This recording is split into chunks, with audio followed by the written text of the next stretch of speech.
ചെർപ്പുളശ്ശേരിയിലെ ഗതാഗത പരിഷ്കരണം പുനഃപരിശോധനയിൽ ചർച്ചകൾ തുടരുന്നു. കഴിഞ്ഞ ദിവസം നടന്ന ചർച്ചയിലും അന്തിമ ധാരണയിലെത്താൻ കഴിഞ്ഞിട്ടില്ല. ചെർപ്പുളശ്ശേരിയിലെ പഴയ ബസ് സ്റ്റാൻഡ് അടച്ചിട്ടതും ബസ് സർവീസ് പുതിയ ബസ് സ്റ്റാൻഡിൽ നിന്ന് മാത്രമായി ക്രമീകരിച്ചതും മൂലം ഉണ്ടായ പ്രതിസന്ധിക്ക് പരിഹാരം കാണാൻ ചർച്ചകൾ തുടരുന്നു.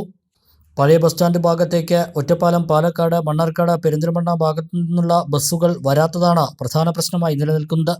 ഇത് കാരണം ബസ് ഇറങ്ങി യാത്രക്കാർക്ക് ഈ ഭാഗത്തെ കടകൾ, ഓഫീസ്, ആശുപത്രി, സ്കൂൾ എന്നിവിടങ്ങളിൽ എത്തിപ്പെടാൻ 1 കിലോമീറ്ററോളം നടക്കേണ്ട സ്ഥിതിയാണ്. പഴയ ബസ് സ്റ്റാൻഡ് ഭാഗത്ത് ആളുകളുടെ വരവും പോക്കും കുറഞ്ഞതോടെ ഇവിടെയുള്ള കച്ചവടക്കാരും വലിയ പ്രതിസന്ധി നേരിടുകയാണ്. വിഷയത്തിൽ വ്യാപാരികളുടെ ഭാഗത്തു നിന്നും പ്രതിപക്ഷ പാർട്ടികളിൽ നിന്നും വലിയ പ്രതിഷേധം ഉയർന്നതോടെയാണ് ഗതാഗത പരിഷ്കരണത്തിൽ പുനഃപരിശോധന നടത്താമെന്ന് നഗരസഭാ അധികൃതർ അറിയിച്ചത്. ഇത് സംബന്ധിച്ച ചർച്ചകൾ കഴിഞ്ഞ ദിവസവും നടന്നു. ബസ് ഉടമകൾ, മോട്ടോർ തൊഴിലാളികൾ, വ്യാപാരി പ്രതിനിധികൾ എന്നിവരുമായാണ് കഴിഞ്ഞ ദിവസം ചർച്ച നടത്തിയത്. അന്തിമ ധാരണയിലെത്താൻ കഴിഞ്ഞിട്ടില്ല. ഒറ്റപ്പാലം, പാലക്കാട്, മണ്ണാർക്കാട്, പെരിന്തൽമണ്ണ ഭാഗത്തു നിന്ന് വരുന്ന ബസ്സുകൾ പഴയ ബസ് സ്റ്റാൻഡ് ഭാഗത്ത് വരെ വന്ന് തിരിഞ്ഞു പോകണമെന്ന ആവശ്യമാണ് പ്രധാനമായും ഉന്നയിക്കുന്നത്. എന്നാൽ ഇതിനോട് ബസ്സുകാർക്ക് എതിർപ്പുണ്ട്. സമയനഷ്ടത്തിനും ടൗണിൽ ഗതാഗതക്കുരുക്കിനും ഇത് കാരണമാകുമെന്നാണ് ബസ്സുകാരുടെ വാദം.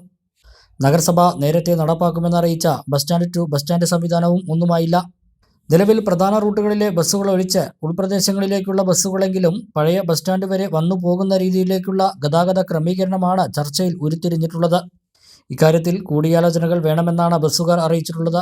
പ്രതിസന്ധി എങ്ങനെ പരിഹരിക്കുമെന്നതിൽ ഔദ്യോഗികമായും അനൗദ്യോഗികമായും ചർച്ചകൾ നടക്കുന്നുണ്ട്. എന്നാൽ ഒറ്റ തീരുമാനത്തിലേക്ക് എത്താൻ കഴിയാത്തതിനാലാണ് പരിഹാരം വൈകുന്നത്. കാർഷിക മേഖലയ്ക്ക് പുത്തൻ ഉണർവേകാൻ അഗ്രികൾച്ചറൽ സെന്റർ അടയ്ക്കാവുത്തൂർ.